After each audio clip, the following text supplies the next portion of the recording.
هللویا او بخونکي څښتن تعالی په نامه به نام خداوند بخشاینده او مهربان د څلورم ټولګي لومړنی ویډیو اولین ویډیوی صنف چهارم پښتو څلورم ټولګی چهارم ټولګی صنف د دری ژبو لپاره دری زبان دری ژبو زبان لپاره برای دری زبان ها نصاب دری زبان د کتاب ځانګړتیاوې یعنی خصوصیات مشخصات کتاب مضمون مؤلف د چې کتاب څه خصوصیات لري کتاب چی خصوصیات داره بسم الله الرحمن الرحیم ملی سرود ملی د پوهنې د وزیر پیغام وزیر معارف پوهنې معارف وزیر پیغام فهرست یا لړلیک فهرست این کتاب شامل 28 درس است 28 درسونه لري او 55 پاڼې لري 55 صفحه داره چې دلته شمیره ده یعنی که همو شماره سرلیکونه عناوین مخونه یعنی صفحه ها لومړنی لوست درس اول زموږ او د تاسې لومړنی لوست درس اول ما و شما از صنف چهارم لومړی اول لوست درس اول الله جل جلاله موخه هدف د دغه این لوست درس موخه هدف د الله خداوند به یووالی یگانگی ایمان درلودل داشتن دی است د دغه لوست موخه د الله په یووالی ایمان درلودل دی هدف این درس ایمان داشتن بر یگانگی خداوند است پوښتنه سوال ما او و تاسی شما د چا کی بنده ها یو هستیم موگوتاسی د چا بندگان یو ما و شما بنده های یا بندگان کی هستیم اینجا اگر بخواین جواب بدین فقط به جای چا خداوند یا الله را بنویسین و به جای سوالیه نقطه بانین موگوتاسی د الله بندگان یو الله یک دی است یو هستیم یو هست یو فعل یو عدد هست فکرتون باشه الله یو دی است شریک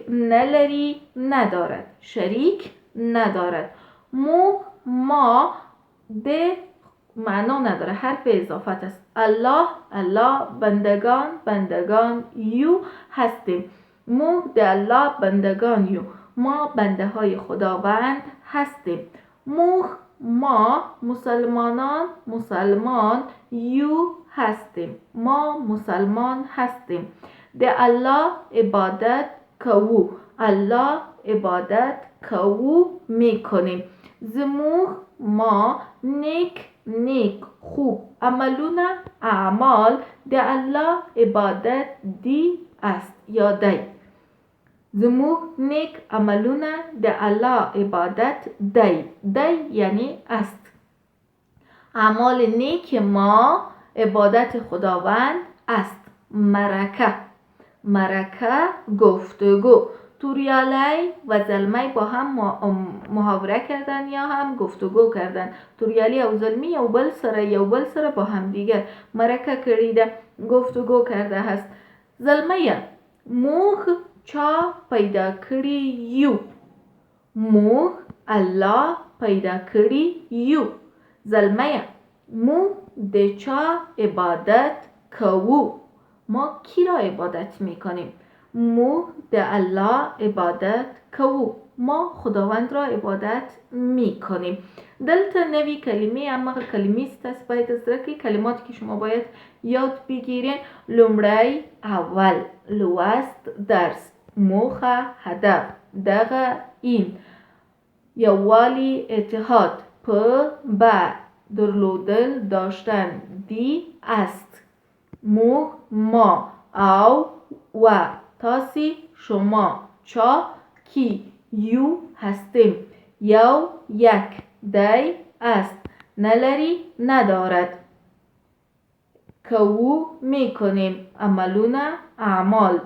مرکه، گفتگو. پیدا کړی و پیدا کرده است. دلته هم هماغه د لوست څه شی دي، مهارتونه یا فعالیتونه دي چې دا ډېری په ښوونکي پورې اړه لري. این فعالیت ها به استاد رفت میگیره. تاسې کورنۍ دنده یا دغه لوست وګورئ. موږ چا پیدا کړي یو. دا ډېره یوه ساده جمله ده. الله یو دی، خداوند یک هست. که چېرته غواړو دا زده کړو، دا باید له یاده کړو او حفظ یې کړو. او دغه کلمې چې ما تاسو ته وویلې، کلمات که ما بر شما گفتم، دا زده کړئ او جملو کې وکاروئ. کولی شئ د الله په اړه ما ته 2-3 جملې ولیکئ، راته کومنټ یې کړئ، تر څو زه بیا د تاسې هماغه هلته که کومه ستونزه هم درلودله هغه بیا درته اصلاح کړم او درته ووایم. نو لومړی لوست د الله په اړه و. موږ درس ولوستل. شما میتونید در مورد کلماتی که من براتون گفتم او کلمات یاد بگیرین، حفظ بکنین و همچنان همون کلمات را دوباره بیاین جمله سازی بکنین. جملاتتان را بر من در کامنت روان بکنین. باز من همون کامنت هایتان میخوانم و اصلاح میکنم. د څلورم ټولګي لومړی لوست او لومړنۍ ویډیو و. په دې هیله چې حتما د تاسې خوښه شوې، حتما خوشتان آمده باشه. لیلا فیضی، څلورم ټولګی، لومړی ویډیو.